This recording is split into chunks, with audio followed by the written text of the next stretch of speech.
This is Bloomberg Businessweek Daily, reporting from the magazine that helps global leaders stay ahead, with insight on the people, companies, and trends shaping today's complex economy, plus global business, finance, and tech news as it happens. Bloomberg Businessweek Daily with Carol Massar and Tim Stenovec, live on Bloomberg Radio, television, YouTube, and Bloomberg Originals.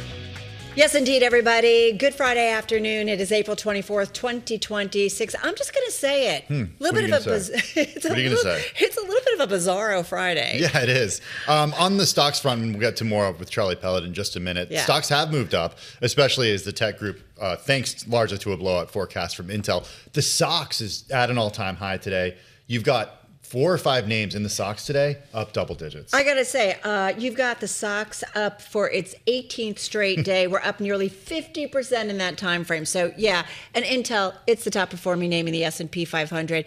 We mentioned Bizarro because we do have some headlines coming from the Wall Street Journal involving the Treasury Secretary, who seems to be talking to them and says zero interest in the presidency or elective office, but did say I wouldn't say no to being Fed chair later.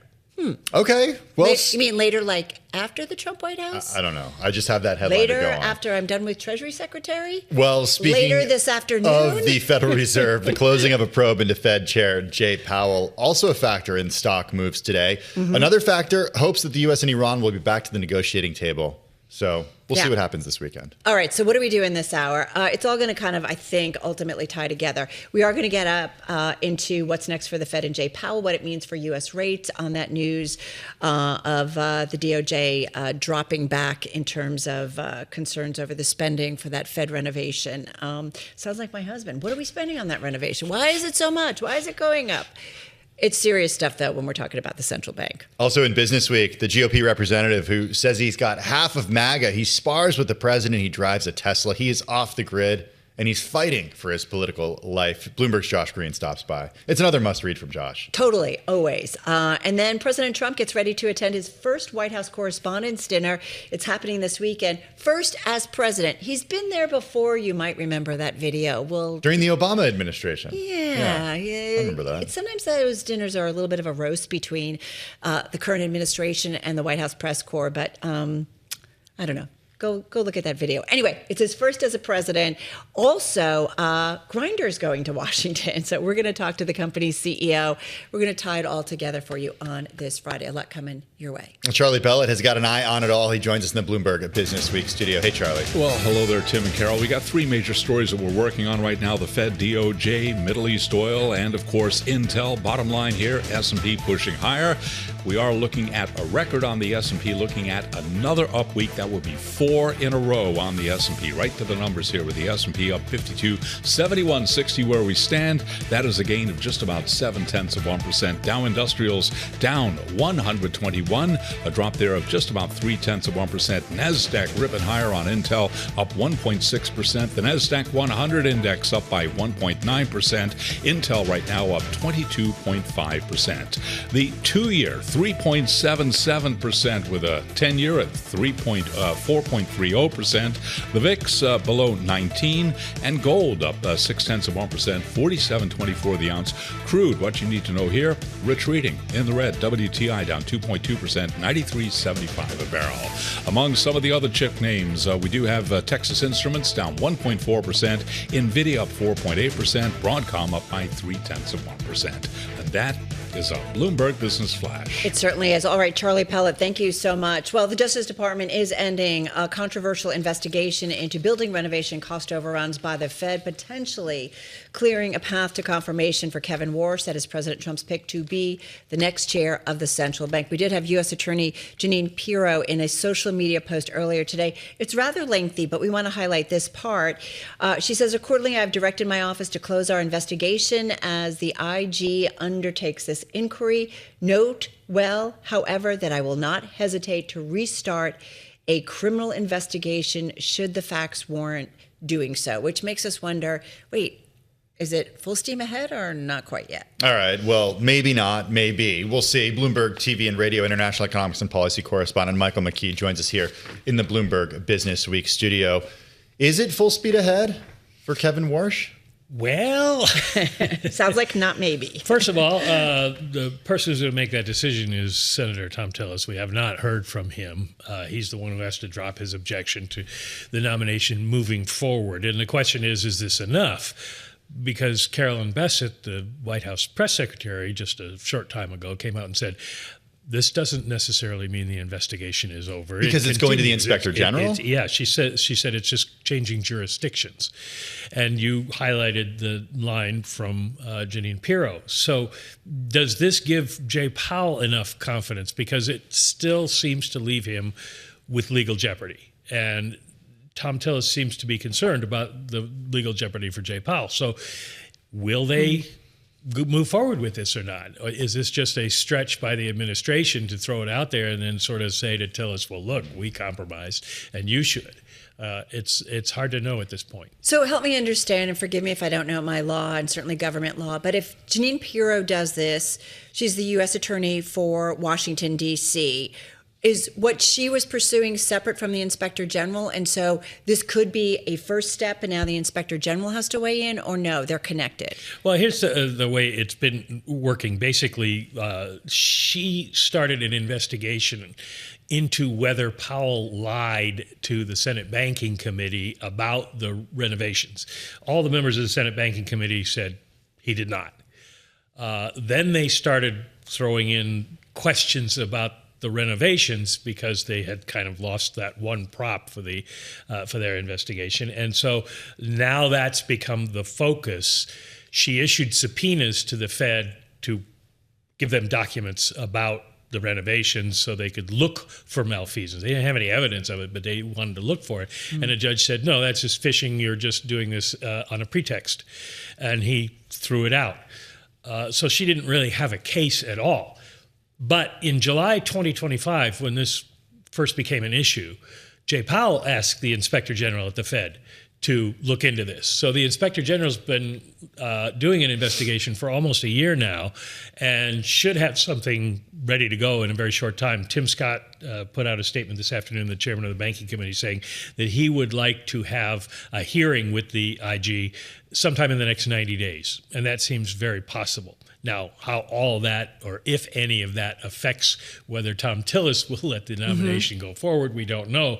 But that's kind of where we are right now. It's two separate investigations, and one dropped out and is putting the other forward. You know, Stuart Paul of Bloomberg Economics was on Bloomberg Intelligence earlier today. It was a great deep dive with Paul and Scarlett. Elliot Stein from Bloomberg Intelligence was there as well. And one thing that Stuart talked about is the changing way that Senator Tillis has kind of talked about this in recent months. And he's changed his language a little bit about what would and would not constitute, sending this to at least the next step to approval. Does that tell any story about whether this would actually satisfy him without him coming out and saying it? I think trying to figure that out would be parsing his words too closely. Okay. Basically, he's said until this investigation is over, and he said it in a couple of different ways, and we don't know what over means to him. We do know that Powell said he wasn't going to leave the Fed until it's over and final. And so he's basically said, I need to know that I'm not going to be in legal jeopardy going forward, and that this needs to be closed out. And right now, that does not appear to be the case. I think there are also some practical considerations when you're a public servant versus a private citizen, and that has to do with who pays your legal fees. Yes. If this is an investigation into the Fed, then the Fed is going to pay the legal costs. If it's an investigation into Jay Powell doing something wrong as a private citizen, then he's responsible for that. And I think that's another reason that he doesn't necessarily want to leave. Now, he is not a poor man, so he came from Carlisle, right? Yeah, he came from Carlisle. He could probably pay most of his lawyer's bills, or there might be a GoFundMe set up for him. But crazier times. The Fed itself is going to be involved in this because the question is, did anybody do anything wrong? Right. Okay. And it's just, I think the bigger picture is, again, a president putting pressure on a Federal Reserve or U.S. Central Bank or Fed chair. Hey, one last question. Looking at the Treasury trade today, and I'm just looking at the 2-year note, we did see yields back off. Is it because of this news and the expectation Kevin Warsh will be there and that he may push for lower rates? Or yeah, I think it's a bit of a knee-jerk reaction to that. Once the markets get past today's news, they'll be looking at oil prices. They'll be looking at the progress of the war. They'll be looking at inflation. We get data next week on that. And, the trade will evolve based on what they think is going to happen to inflation and then what the Fed will do about it. All right. Good stuff as always. Friday, Mike McKee, it's become a regular thing because there's always something. At least it happened in the morning. That's what we were saying earlier today. At least it didn't happen at 4 o'clock this afternoon. It does, right? Can't start your weekend yet. All right, Mike, thanks so much. Michael McKee, of course, Bloomberg TV and radio, international economics and policy correspondent. All right, lots going on in the nation's capital. You know that. We're going to dig more into the war a little bit later on this hour, but also happening this weekend, the annual meeting, celebration, often roast of the relationship between the press that covers the White House and those, including the president, that reside there and are part of the administration. It's always kind of a fun gathering. Well, not always. It depends on your definition of fun. For the first time as president, the president, Donald Trump, will be attending, having declined during his first term and last year to attend. This weekend, around the dinner, the gay dating app Grindr will host its inaugural White House Correspondents Dinner weekend party. A party, Carol, that Politico reports is one for which Democrats and Republicans alike have been clamoring to get an invite. Yep. Politico also pointing out in its story about the upcoming event this weekend how Grindr's self-described conservative CEO has waded into politics, in particular in the state of California. Joining us right now is Grindr CEO George Arison. The company, by the way, public, has a $2.5 billion market cap. George joining us from the nation's capital, obviously getting ready for that event and the White House Correspondents Dinner this weekend. George, it is good to have you here on Bloomberg Businessweek Daily. You guys, obviously a dating platform for the LGBTQ plus community, more than 15 million average monthly active users. But you guys have also been very active when it comes to an equal society, human rights, health, and safety for the community. It feels like, too, on that, you guys have been working to beef up your presence when it comes to Washington, D.C. and lawmakers who make policy. So tell us about your mission, your initiatives, and why this party, the first one, connected and around the White House Correspondents' Dinner. Yeah, thank you so much for having me. Great to speak to you. We only hired our first person in D.C. about a year ago and have been definitely, as you called, beefing up presence in Washington. We don't have a lot of company-specific issues that we need to deal with, but our users have a lot of issues that we believe we can advocate for. Probably the biggest thing that we spend a lot of time on is HIV treatment and prevention. We help protect funding for HIV testing, for example, through CDC. About 500,000 people have gotten a test through the Grindr app that the CDC pays for to test whether they have HIV or not. About a third of those people had never had an HIV test before. So last year, when that funding was in question, we were able to lobby members of Congress to ensure that that funding stayed. We also have been really actively advocating on behalf of PEPFAR, which is a U.S. government plus worldwide program to ensure that there is HIV treatment medications for people in poor countries. And that's saved about 30 million people's lives. And continuing to fund that is really important, and we are really encouraged by how those discussions have gone. So those are some of the issues we focus on. Access to fertility care and surrogacy for gay couples is something that we also really care about and have spent efforts on as well. So those are the type of issues that we focus on. And this event is our coming out party. We've been in DC now actively working for about a year and a half, and this seemed like a really great opportunity to have a gathering. Grindr is really good at bringing people together, and we thought that having a party at the time when we, as the city is celebrating the First Amendment, was a really great time to do that. Gay rights would not have been possible without the First Amendment, and no country has been as good for gay people as America has been, quite frankly. And so America would not be possible without the First Amendment as well. Thank you, James Madison. And so celebrating it, I think, is something that is really awesome to do. And we're really psyched to host folks at the party tonight. How would you characterize this administration when it comes to LGBTQ plus rights? I mean, some stuff comes to mind, and it's the fighting over the PEPFAR funding, certainly with the Doge and the government efforts to reduce funding for some of those programs. There's the president wanting to remove the rainbow flag, the pride flag, from Stonewall here in New York. That's a protected property that marks a historic time for this community. How would you describe this administration's view when it comes to gay rights? What I can say is that we've had really good engagement with folks on both sides of the aisle. Obviously,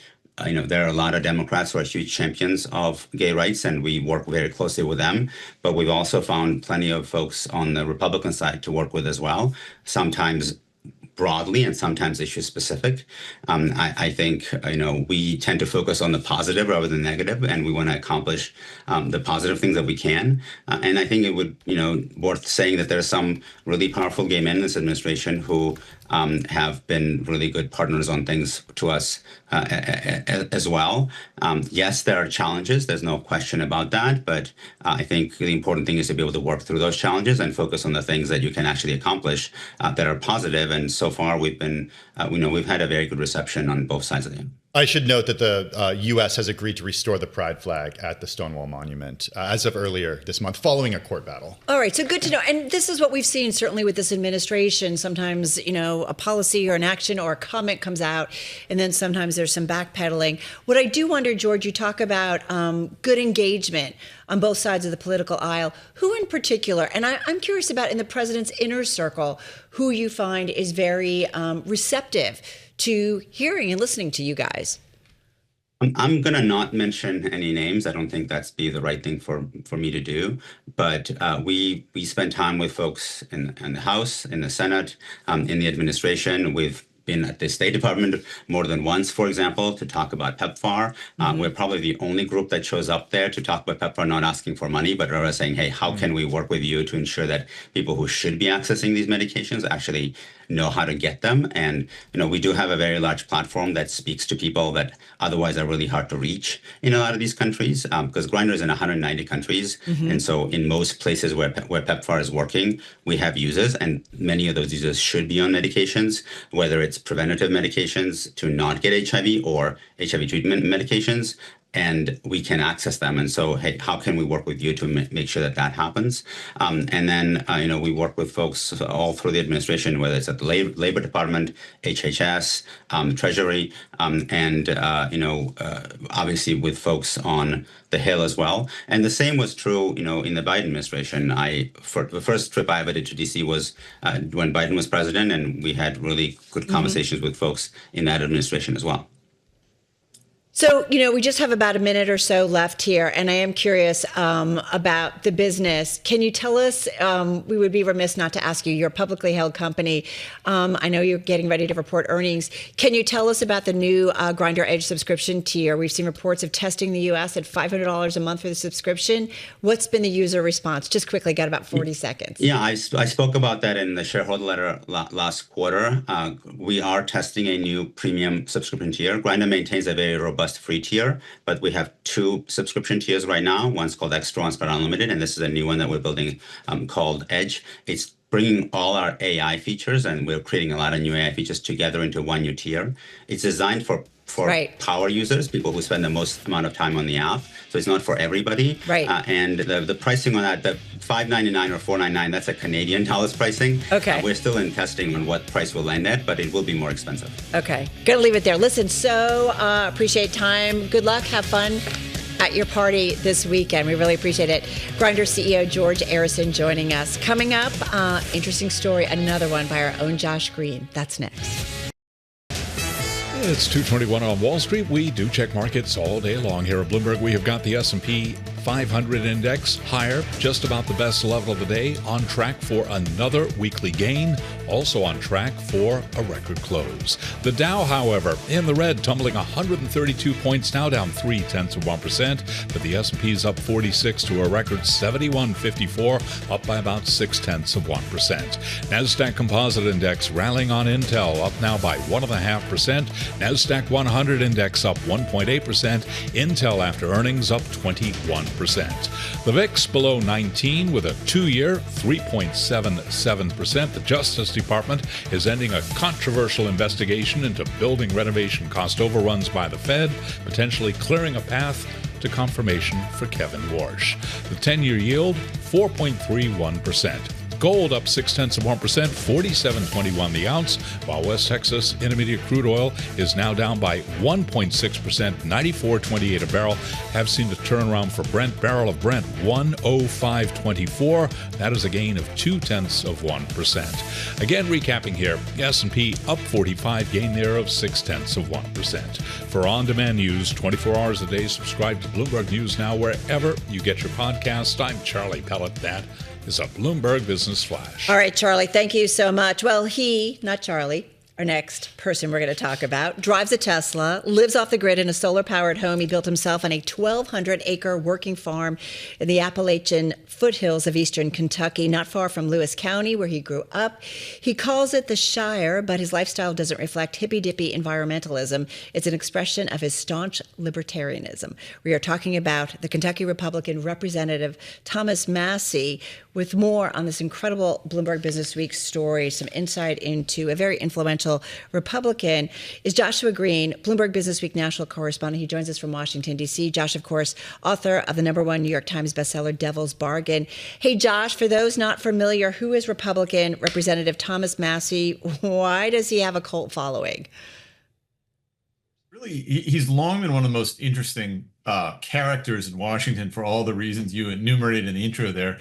But the reason he's so interesting now today is that he's one of very few elected Republican congressmen willing to kind of openly criticize Donald Trump over things like federal spending, the war in Iraq, trying to hide the Epstein files. He considers himself kind of true MAGA, where he would argue that Trump isn't. And as we all know, Trump doesn't like to be criticized, and Trump has decided to go after him and basically try and push Massie out of a job. His primary is coming up in about 4 weeks, May 19th in Kentucky.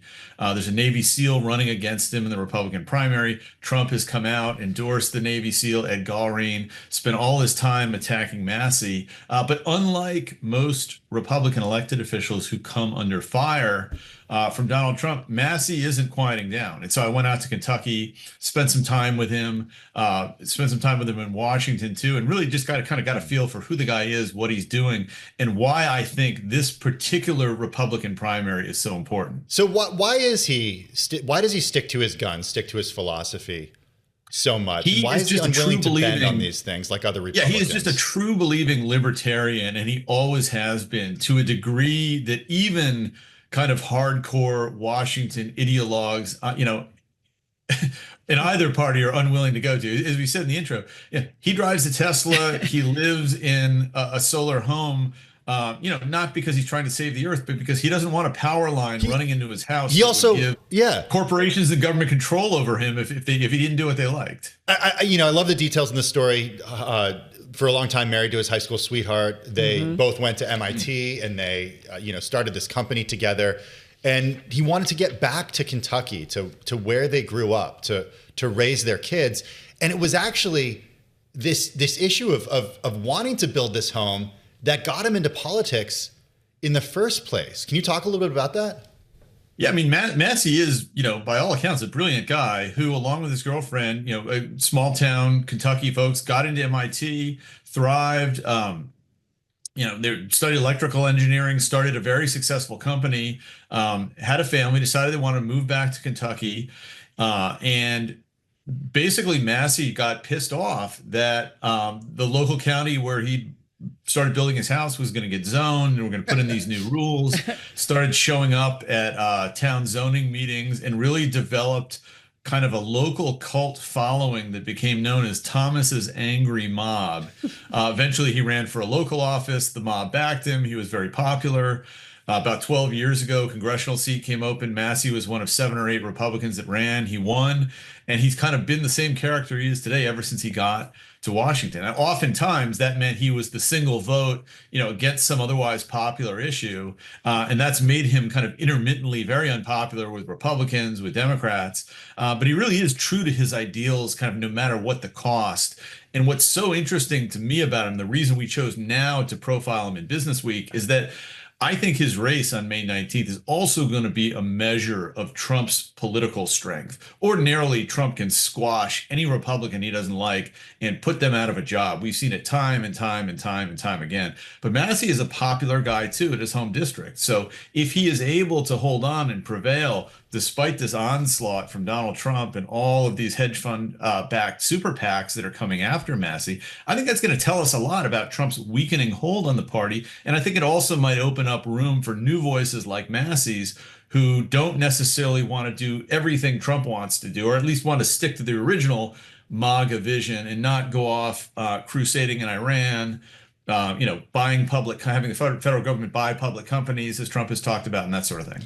I'm so glad you went there because, you write in your story, ultimately, though, it's also a measure of Trump and his personal power, how Massie does. If Massie loses, Josh, should we read that as a barometer that President Trump actually has still a lot of strength here when it comes to the voting public and MAGA in particular? Yeah, I think it should. It certainly, or at least within the confines of the Republican primary electorate. Absolutely. I mean, Trump, his poll numbers are kind of plummeting broadly. A new AP poll has him at 33%, which is the low, I think, of either one of his presidencies. There's been some erosion among Republican supporters, but people who consider themselves MAGA, people who voted for Trump in 2024, still tell pollsters that they overwhelmingly support Trump. So it's certainly possible that Massie will lose, and if he does, I think that will send a chill into other Republicans who lately have been a little more willing to stand up to the president than they have.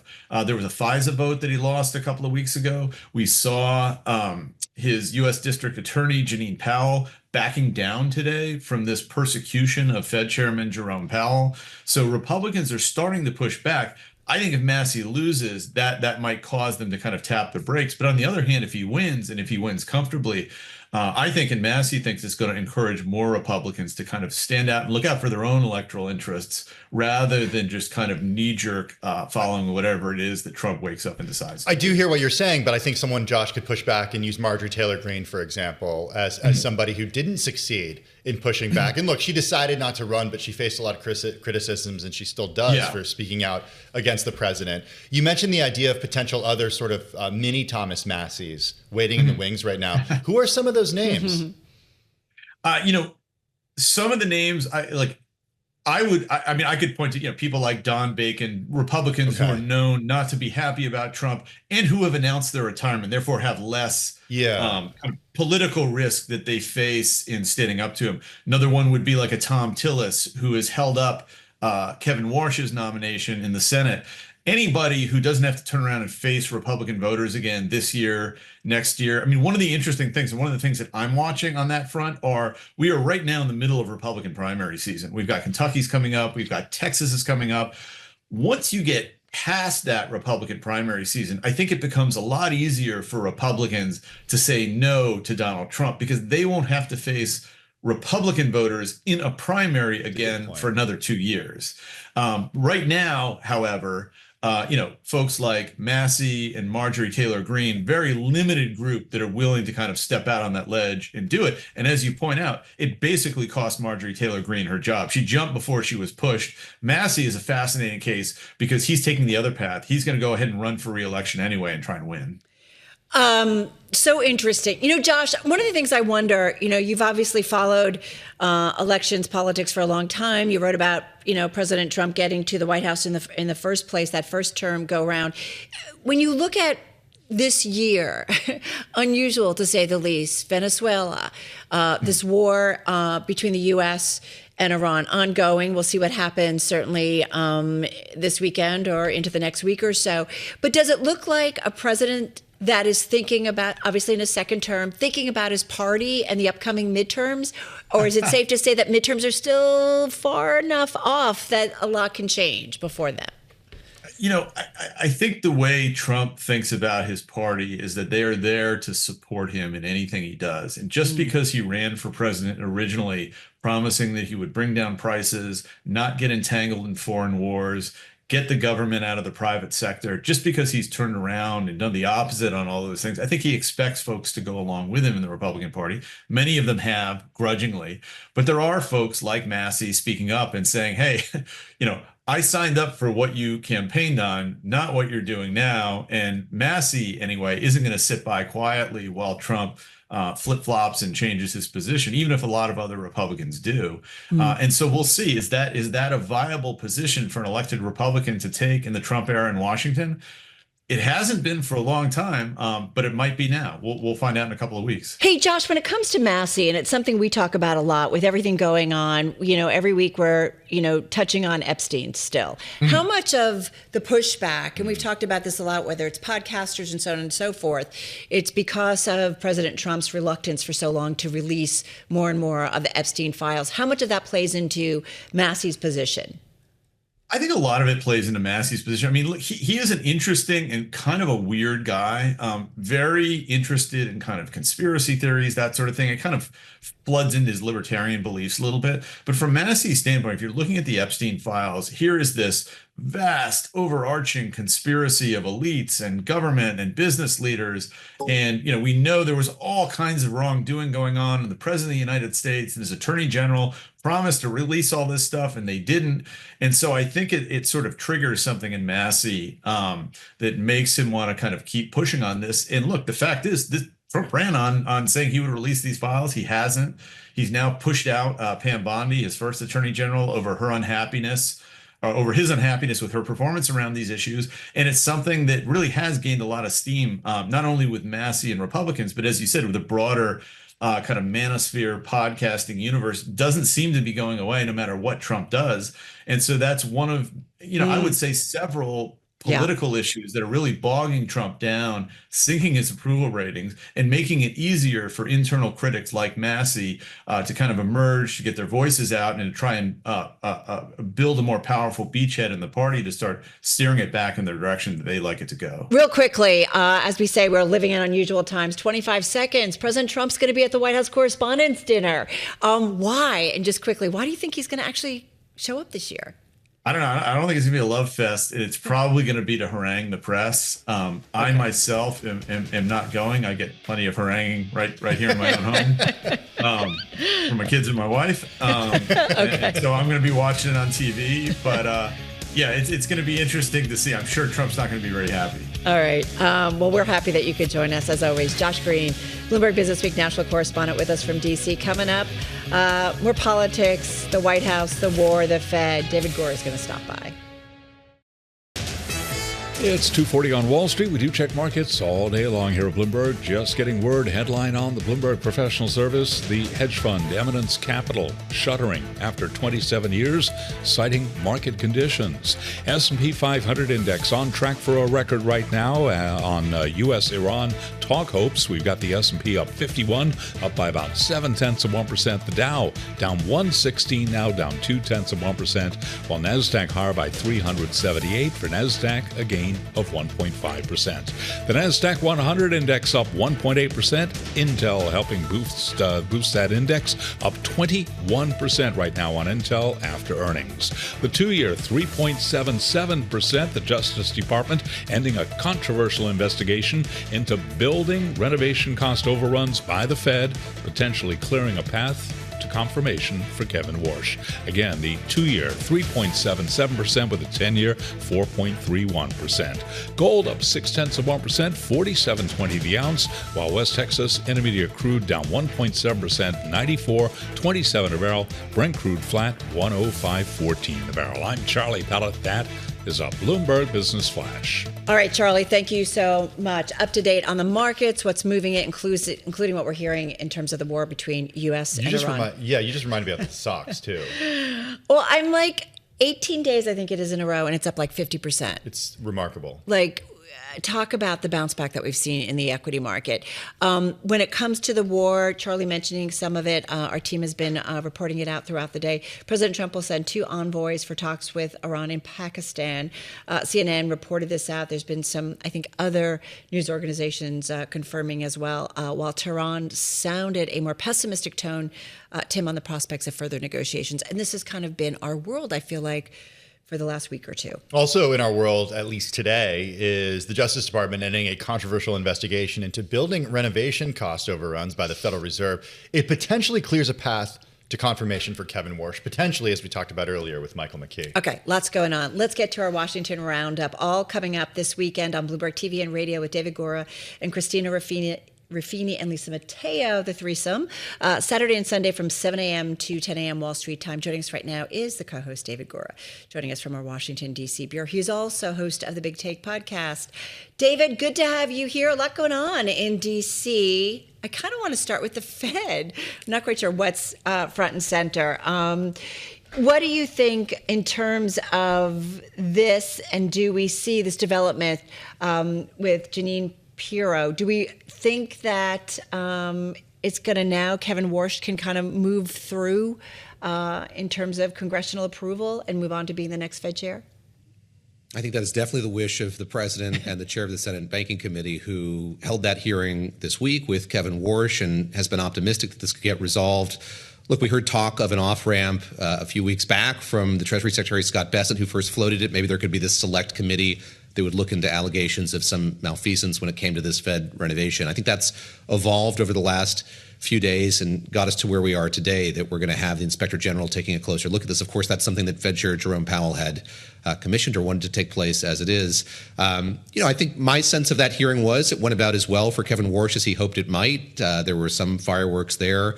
But I think that admission from Senator Tom Tillis of North Carolina really stands out, that he really finds no reason why he would vote against Kevin Warsh, save for the investigation that was taking place by the Justice Department. So with that resolved, with the U.S. Attorney for D.C., Jeanine Pirro, dropping it, I think it does kind of pave the way for the committee to vote. The Senate is going to be in session next week, and we'll see where things go from here. I should say Democrats are maybe not wholly, but in large part opposed to Kevin Warsh for this nomination. I suspect that there will be some sort of a fight here in leading up to that vote on the Senate floor, but certainly a landmark decision here by the U.S. Attorney to do that. And I should say I was being driven around in a cab D.C. today and drove by the Fed. So that renovation is still very much underway. I mean, it is a massive renovation, and so just kind of physically it looms large here on the geography of the city, the fact that still hasn't been finished. We're going to get to the war in just a second. Has anybody ever done a renovation? It never goes as scheduled, David. Like, you're worrying me, Carol. I feel like I'm about to embark on one, and you're making me really worried about how long this is going to go. You should be. I'll sort of end that there. We're going to go talk about the war in a second, David, but it doesn't mean that Jay Powell's out of the woods yet by any means. No, so I think this open question is, will he stick around as governor until 2028? And I think what we've heard from Jay Powell over the last few months, year plus, is his commitment to the institution itself. And I think there are indications here that he will stick around and serve out that term as governor. And I think that brings up a very entertaining and interesting question of how would he approach that role if he stays on the committee? What would he be like in those meetings? What's his relationship like with Kevin Warsh, if Kevin Warsh is confirmed to be the next Fed chair? Kind of uncharted territory here. And, I think that we've had a number of teases at recent meetings at which he said he'll say more about his plans. And of course, at the last meeting, as you both know, Fed Chair Jerome Powell indicated that he would, serve out his term, obviously, as chair, but would stay on if Kevin Warsh weren't confirmed yet. So there are these indications that he would stick around, and I think it'd be very interesting to find what that dynamic would be like were he to do that. All right, let's go to the war. The latest that we have is that President Trump will send envoys to Pakistan with the intention of meeting with Iranian officials. Tehran sounded a pessimistic tone on the prospect for talks to end the 8-week war that's been roiling the global economy. 4 to 6 weeks was the time period that we've heard from the president. We're at this sort of, I don't want to use the term stalemate, but it is a waiting game at this point, David. How are you approaching it this week on Bloomberg This Weekend, watching what's happening out of Pakistan, which of course is eager to end this conflict? Yeah, I think Carol hit the nail on the head. We've been living with this over the last few weeks, all of the changes in terms of what these talks might look like, how this might be resolved, how big the blockade might be, will the blockade go away? And I think that's very much the backdrop to the weekend here. So we know that Jared Kushner and Steve Witkoff are going to head to Pakistan this weekend. J.D. Vance, the vice president, who of course was the lead in those first talks, is not going to go because his Iranian counterpart, isn't going to be in Pakistan. I think that Caroline Leavitt, the White House press secretary, said were things to change, the vice president stands ready to go and have more high-level talks if that's the case. But we have this kind of weird situation now where the Iranian foreign minister is in Pakistan or making his way there. He's going to meet with Pakistani officials, but there are no plans for him to meet with his American counterparts. And I think that kind of lays bare the level of distrust here, the level of difficulty is the backdrop to these talks. If none are planned, if none are officially planned, what's going to make that happen? And I mentioned the blockade just a moment ago. I think that's very much still the sticking point for Iranians. And what we heard from the defense secretary this morning at the Pentagon is another aircraft carrier is on their way. They're going to further fortify that blockade. Well, that is not what the Iranians want to hear. So I think stalemate is the right word here, Tim. I think that they're in a kind of precarious position both of these countries are in, trying to find some resolution to this conflict, but very little movement. A lot of hope that these talks will lead to something, but we're at a stage where it's not even clear that those talks are going to happen this weekend. I should note the president said he's got all the time in the world. You mentioned the timetable here, Tim, the commentary, there'd be 4 to 6 weeks. We're stretching past that now. And I think what we heard, certainly on my show, I know you've heard it as well, from a lot of experts, is that was a wildly ambitious time frame for this. And the president's saying this isn't Vietnam, it's not World War II, it's not the conflict in Iraq. But I do feel like the longer this stretches on with no clear indication of where it's going or what both sides want, the more difficult it's going to be. All right, so David, behind you, I think I see your tux hanging up. The White House Correspondents Dinner is this weekend, and what's kind of interesting is President Trump going for the first time as president. He didn't do it during his first term. He didn't do it last year. He is doing it this year. He didn't go at all during his first term. It is surprising, and I heard you talking with Josh Green, who said that he's subject to being harangued at home. I'm on the same page as Josh. I think that this is likely to be a very strange event where, yes, the president is going, and of course the whole thing is organized around this principle of freedom of the press and free speech, and that's really what has sort of centered it for years and why people have gone. This is a president who, of course, has been and is adversarial toward the press, and I think it's a huge open question what that speech is going to be like, what his tack is going to be. There's no comedian at this year's event. There's a famous mentalist who's going to be on stage. So there's a lot that's different about this. And I just think it reflects kind of the mood of the city, the way that the city has changed. I went a number of times in the past, yes, under the Trump presidency when he was boycotting and not going, during the Obama years as well. It has evolved like this city has evolved, and I'm very curious what that's going to be like. But it will certainly be much different than it was in the past. Yeah, I think that, the mentalist reading the president's mind, that could be kind of fascinating, right? Guessing his bank account PIN. I think that's his go-to trick, so that should be interesting. The reporters might have some questions for the mentalist about sources. Yeah. Well, exactly. Yeah. We shall see. All right, David, have fun. Nice to see you both. Yeah, great to see you. Catch David and the whole team on This Weekend on Bloomberg TV and radio. David Gura, Christina Ruffini, and Lisa Mateo, Saturday and Sunday from 7 a.m. to 10 a.m. Wall Street time. When we come back, stocks on the move. This is Bloomberg Businessweek Daily with Carol Massar and Tim Stenovec on Bloomberg Radio and Television. All right, everybody, getting ready to head into the last hour of trading on this Friday, getting ready to wrap up the week overall. Having said that, quick check. Just heard from the team in terms of where we are, but we are up about 0.7% on the S&P 500, so good for a gain of just shy of 50 points, And talk about the NASDAQ 100. You're seeing tech, in particular, semiconductors just surging today. Intel especially up. The index, NASDAQ 100, up about 1.8%, up 487 points. You and I keep talking about the stocks, how much it is just off and running, 18 days to the upside, 50% higher in that time frame. It's just... Voila. The market's linked to optimism about an end to this conflict. And on that, Carol, we do have some news crossing the Bloomberg terminal. This coming from the New York Times. Iran Foreign Minister Abbas Araghchi plans to present a new written response to a U.S. proposal for a peace deal while in Pakistan. This according to the New York Times, who cited 2 senior Iranian officials familiar with the matter. Araghchi has arrived in Islamabad and plans to meet with Jared Kushner and Steve Witkoff, who will travel to Pakistan on Saturday. All right. So, I think the initial read, the hopeful read, the cross your fingers read is that we are making some progress in these peace talks. But again, we know that we've kind of been here before only to see it back off. So we're going to keep monitoring and watching this really closely, right? And we've seen the markets as a result react. Let's take a look at some stocks on the move. I'm Carol Massar, along with Tim Stenovec, and with us is Bloomberg News equities reporter Avalon Purnell. We're all talking about the semiconductor sector, and it really is because of Intel today. You're absolutely right. That's ticker INTC, jumping now about 21% to hit a record intraday high. And that's after Intel reported a really big first quarter beat and also gave much stronger than expected forecast for the second quarter. Evercore writing that the company's new CEO seems to be really executing on a strategy that appears to at least be putting Intel back on the right foot. Yeah, I mean, it's just amazing, the stock and what it has done this year. I mean, we have just seen such a bounce back. What it has done last year, too. It's more than doubled, 120% higher.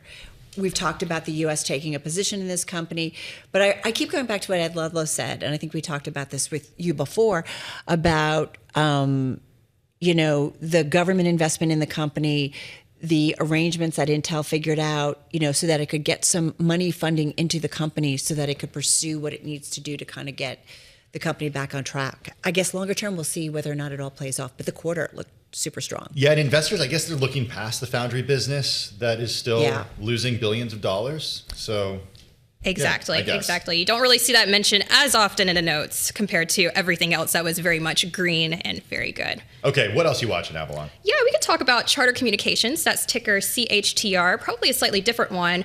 It's sinking now about 25%, most intraday on record. This after the cable company, which is behind names like Spectrum, reported weaker than expected first quarter results. Citi writing that Charter's results were especially mixed as strategic volumes and also that broadband revenue came in underwhelmingly low.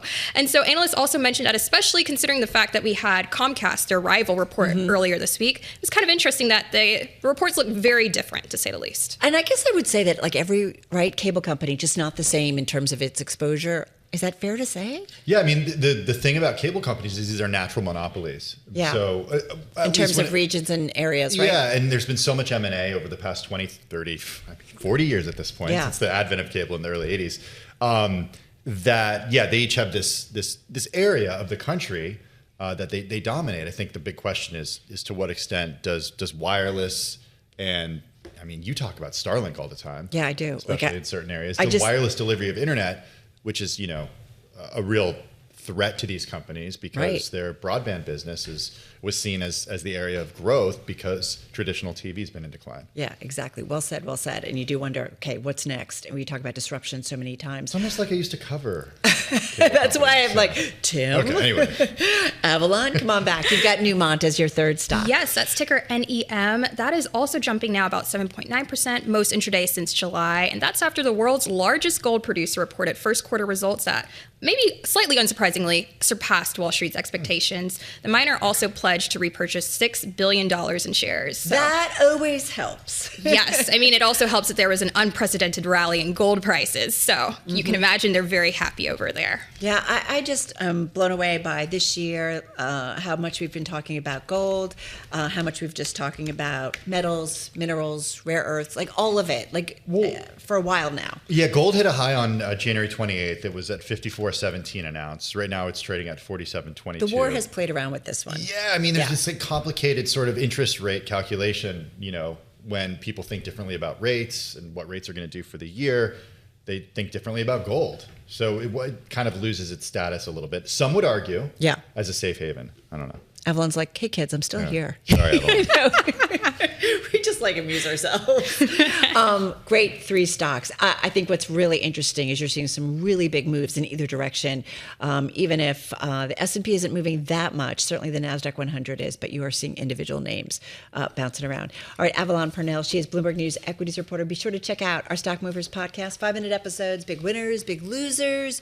You can find it on Apple, Spotify, or anywhere you get your podcasts. You mentioned rare earths because we were talking about gold with Avalon. Barbara Humpton is going to be joining us in just a minute on Bloomberg Businessweek Daily. She's CEO of USA Rare Earth. The company has this $2.8 billion agreement they announced earlier this week to acquire the Serra Verde mine. I'm looking forward to that. Also, our Ian King's going to drop by and talk about Intel top performer today. I mean, just soaring.